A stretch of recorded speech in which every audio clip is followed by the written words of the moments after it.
केंद्र सरकार के खजाने में सर्वाधिक योगदान देने वाले विभागों में से एक आयकर विभाग के कर्मचारियों के 3 दिवसीय धरने का बुधवार को अंतिम दिन रहा। आयकर कर्मचारियों के संगठन इनकम टैक्स एम्प्लॉयज फेडरेशन ने अपनी 8 सूत्रीय मांगों को लेकर सोमवार से 3 दिवसीय धरने की शुरुआत की थी। जयपुर में प्रधान मुख्य आयकर आयुक्त कार्यालय पर आयकर कर्मचारियों के धरने के दौरान ITEF के राज्य स्तरीय पदाधिकारियों से बातचीत की एसोसिएट एडिटर विमल कोठारी ने। इनकम टैक्स एम्प्लॉयज फेडरेशन का धरना और प्रदर्शन आज बुधवार को तीसरे दिन भी जारी रहा।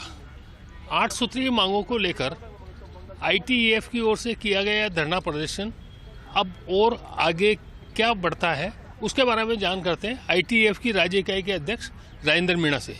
मीणा जी, आगे क्या रणनीति रहेगी? Income tax employees federation CHQ नई दिल्ली के आह्वान पे पूरे हिंदुस्तान के तमाम जो बड़े शहर हैं वहाँ पे हमारा ये 8 सूत्री मांगों को लेके और धरने का प्रोग्राम चल रहा है। आज ये 3 दिवसीय प्रोग्राम है, उसका आखिरी दिन है। 11 तारीख को, 12 तारीख को और आज 13 तारीख को हमने ये धरना दिया है।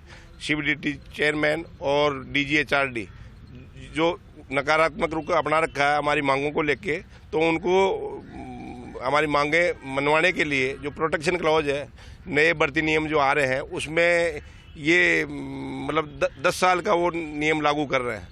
पहले हमारे 3 साल में प्रमोशन होता था, अब जो OS कैडर में 10 साल बाद में प्रमोशन उसका किया जाएगा। तो इन मांगों को लेके एक पे एनोमली का मैटर है। सर, ये जैसे 3 दिन का धरना प्रदर्शन खत्म हुआ, उसके बाद 15 तारीख को आप हाफ डे का वॉकआउट करना चाहते हैं, तो क्या लगता है आपको इन सब से सरकार या इनकम टैक्स प्रशासन है वो आपकी मांगों के प्रति कोई सहानुभूति रुख अपनाएगा और आपकी मांगें मान ली जाएगी? देखिए, जो हमारा ये जो आंदोलन है, हमने जब शुरू किया था फर्स्ट डे लंच और डेमोन्स्ट्रेशन था, इसके बाद ये 3 दिन का धरना है।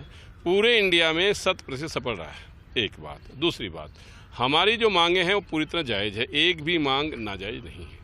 इसमें मूल जो संविधान की भावनाओं के अनुसार है, ऐसा नहीं है कि कोई ऐसी मांग कर रहे हैं कि जो उसमें नहीं कवर हो रही हो।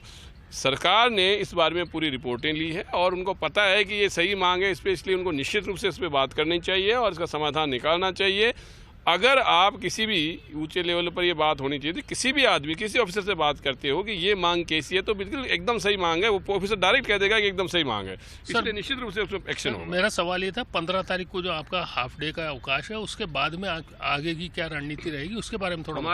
हमारी CHQ दिल्ली में जो हमारे सेंट्रल हेडक्वार्टर है, वहाँ से जो बात हुई है उसके अनुसार हमें ये निर्देश मिले हैं कि अभी तक क्योंकि CBDT ने हमारे जो सेंट्रल के पदाधिकारी CHQ उनसे कोई बात नहीं की है, उनको बात के लिए नहीं बुलाया है, इसलिए 15 तारीख का जो हाफ डे वर्कआउट रहेगा उसके बाद में भी अगर ये बात नहीं करते हैं तो हम इसको और इंटेंसिफाई प्रोग्राम को करेंगे और निश्चित रूप से बड़ा प्रोग्राम होगा जिसके बेस को उसको सुनना ही पड़ेगा CBDT को।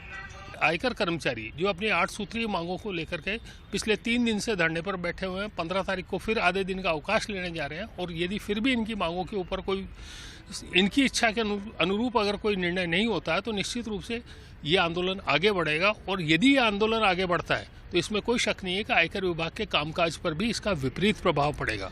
कैमरामैन नरेंद्र के साथ Vimal Kothari, First India News, Jaipur.